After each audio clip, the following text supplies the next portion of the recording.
Chat, look what I found.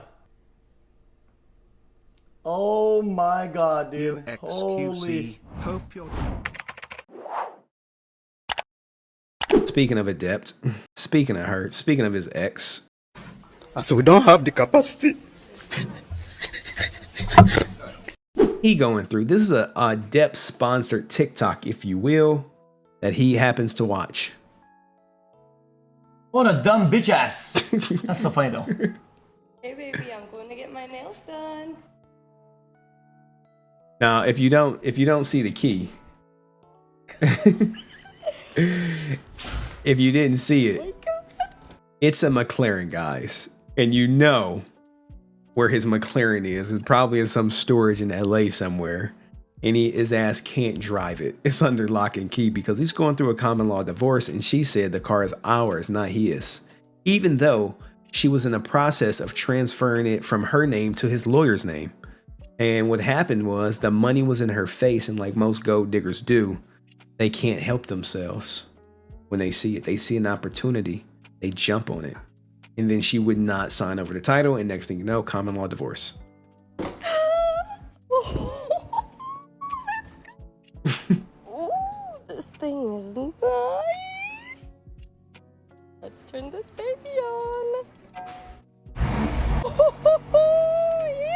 This is pain. This is pain, man. Because this is a car he owns, I think a better version of it, that he can't drive.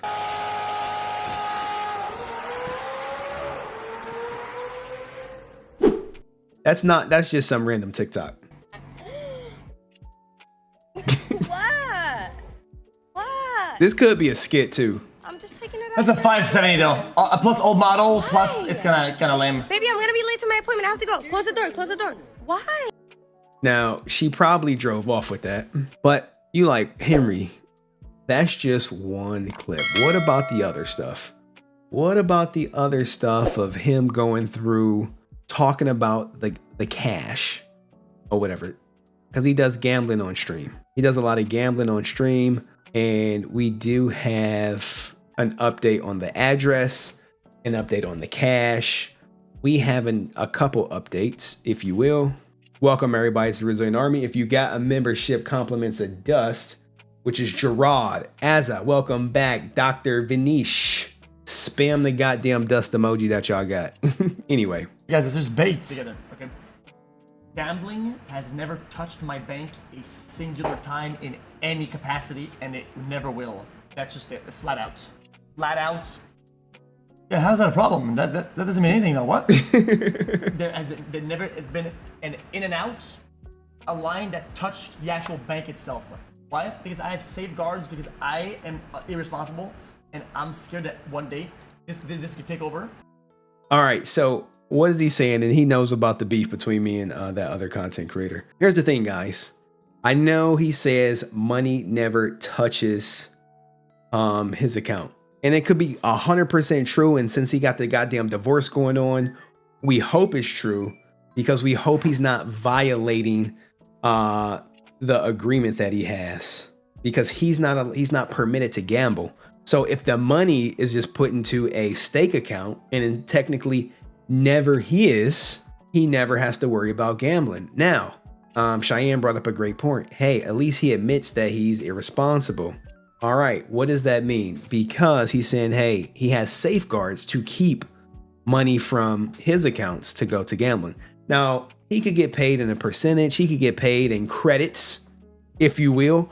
Credits, if you will, that you can cash out at any point for maybe 50% of the value. You see what I'm saying? You see what I'm saying? You see how it works? Hey, we're going to give you $1 million to gamble, which is really 500,000 or whatever, if you choose to cash it out.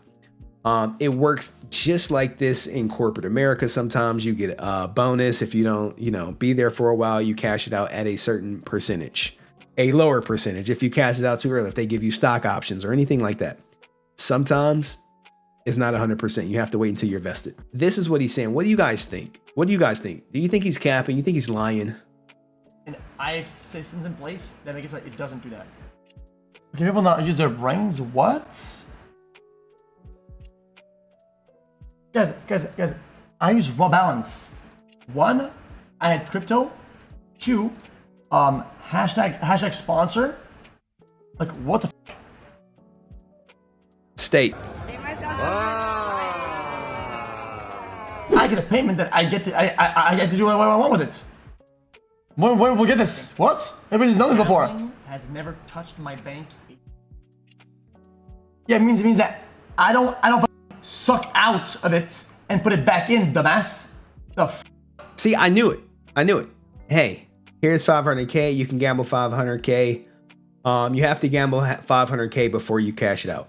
There you go. People know. No one really knows like the ins and outs of the deals that he has other than him and presumably his agent. But I presume it's something like this. You gamble 500K, then you can pull it out.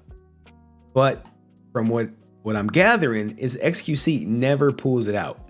Never pulls it out. Now wait, we cheat why'd you leave? on her because we cheat on her. Wait. No, let's go biking, baby. What is wrong with you guys? It's not, guys, everybody's known this though.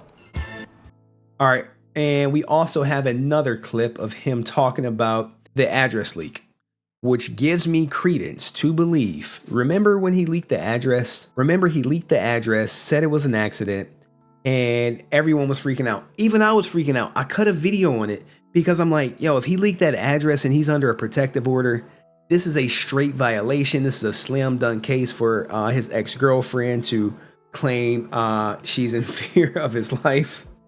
And everyone is killing me in the chat saying his pullout game is weak because he never pulls out.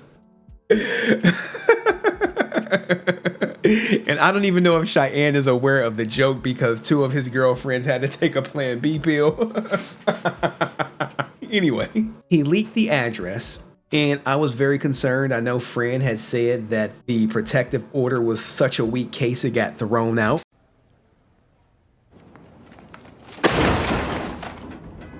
I've yet to be able to confirm it because when I went to go request the docket, they said the docket was sealed, which is very rare. It's very rare considering family violence is something they want to stay on you with you like a scarlet letter as it follows you out through life. And because of that, it makes me believe that it might be thrown out. Now, what is he about to say right here kind of confirms it that it is thrown out, but he'll all but say, like, if he was to come out and say, hey, I'm under no protective order, I can go to the Texas house anytime I want, things like that, I would be like, hey, there's no protective order. But here's what he's about to say, guys. Listen up. I mean this in the best way that I can. Okay, I swear. I'm not afraid of the truth. It's the truth, and I gotta tell you, chat, guys. Earlier on the Twitch yesterday, it was a complete mistake. It really was. It was a complete accident. It sucks. Stressed the fuck out of me. I can't take it back. You know, there's like no like repercussions for it. There's nothing that happens next. Like it's not like doesn't really cause any problem. I think all that matters is the intention, right? It was to think that like that was my intention. I mean, I believe they want to, but it really wasn't. And the reason why it was so like instant, because of how it happened, is because I went to click on record. And I clicked on stream. The buttons are both one next to the other. It's okay. That'd have been it. Here's the thing, guys. I know some people say they believe it was intentional. Some people think it was not intentional. The fact remains it did happen.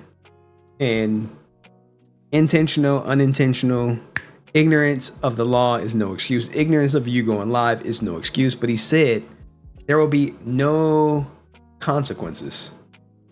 So you have to take him at his word. Maybe he talked to his lawyer. Maybe the lawyer was like, hey, look, don't worry about it. But why was he recording it? I have no idea, man. Why the hell is Adept recording people's phone calls? Why is she recording people without their knowledge? Maybe he's recording it to protect himself. Who the hell knows? It's his prerogative, but what do you guys think? Do you think it was an accident? Do you think it was, real? No repercussions, doesn't cause any problems. I love that he cleared that up expeditiously. Things just aren't the same. I had you to blame, dealing with this pain.